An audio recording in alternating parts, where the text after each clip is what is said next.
In part 4 of this video, we measured the inner diameter of the cylinders to determine the cylinder-piston clearance. That was a partial measurement. We measured the inner diameter where the piston skirt moves back and forth.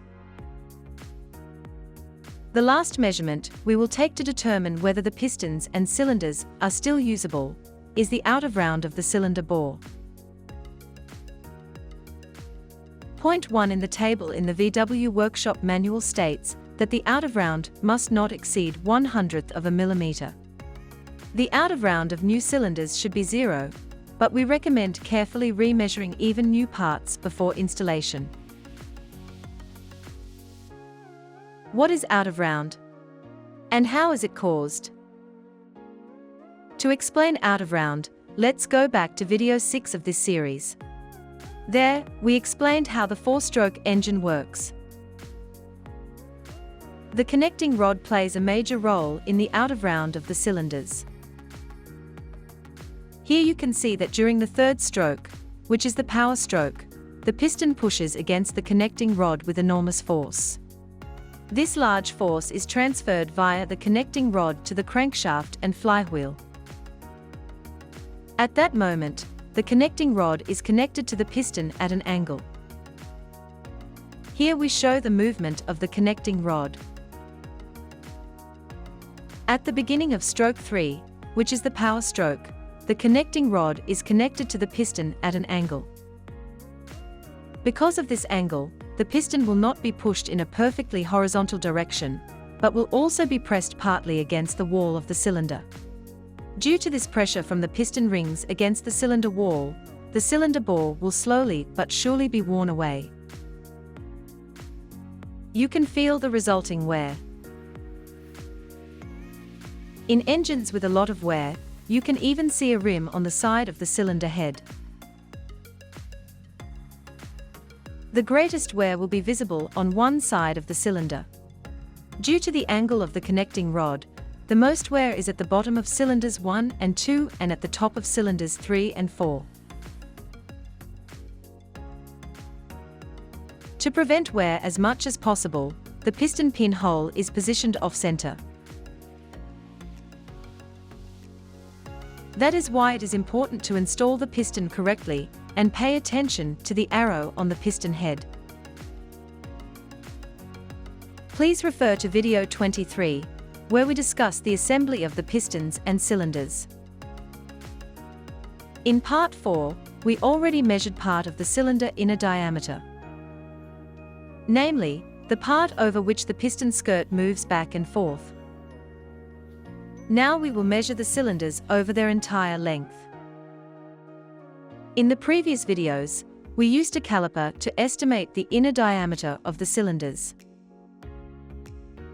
You can also use a snap gauge, or telescopic gauge, for this, which is slightly more accurate than a caliper. Select a suitable gauge for the cylinder to be measured. Insert the gauge into the cylinder, and lock the measurement with the screw. You can now measure the locked telescopic gauge with an outside micrometer. We read exactly 77 millimeters. We now set the inside diameter micrometer to 77 millimeters, as we showed in part 4 of this video.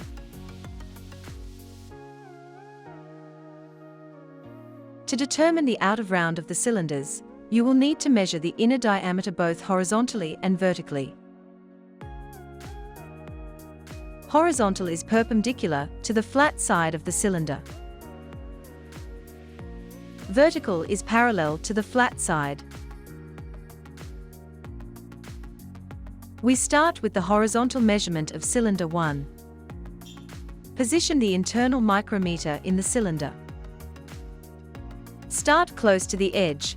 This is the first measurement. Tilt the micrometer to see the maximum deviation of the large needle. We measure 4/100ths of a millimeter.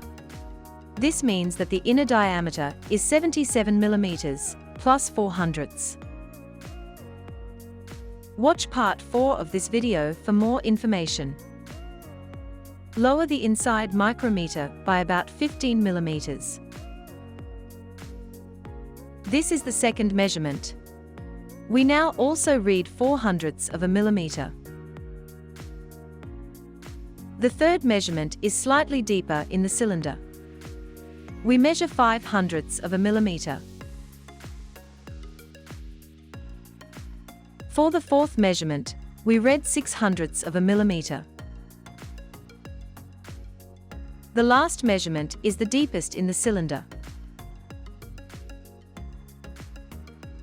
The large needle shows 0.10 of a millimeter. This measurement is on the side of the cylinder head. We summarize the measurements in one table for all cylinders. We notice that the wear is greatest on the cylinder head side. This is where the piston rings exert the most force against the cylinder wall.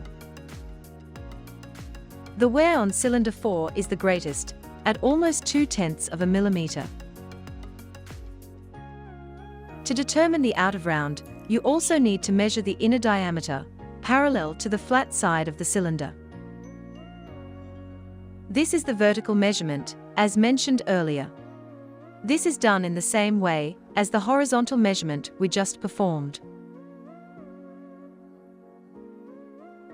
We summarize the horizontal and vertical measurements in a single table for all cylinders. To determine the out-of-round of each cylinder, subtract the horizontal and vertical values from each other. Here we show the calculated values for the out-of-round of the 4 cylinders of our AB 1300 engine. According to the VW Workshop Manual, the out-of-round may not exceed 1/100th of a millimeter. All cylinders, except cylinder 2, are worn, but still just within the norm. Whether you will reuse these cylinders will depend on the application for which you will use this engine. Another important finding, besides the out-of-round of the cylinders, is the taper wear of the cylinder wall. As mentioned earlier, the cylinders will wear faster on the side of the cylinder head. This is confirmed by our measurements. The inner diameter of the cylinders increases as you get closer to the cylinder head side. The taper shape can be calculated by subtracting the first measurement from the last measurement. We show the results in this table. Although the taper specifications cannot be found anywhere in the VW Workshop manuals, you can use a value lower than 0.04 as a guideline.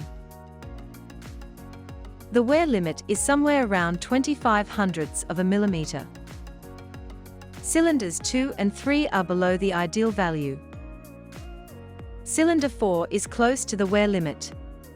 Ideally, it should be replaced by a cylinder with less taper wear. Everything will of course depend on the application.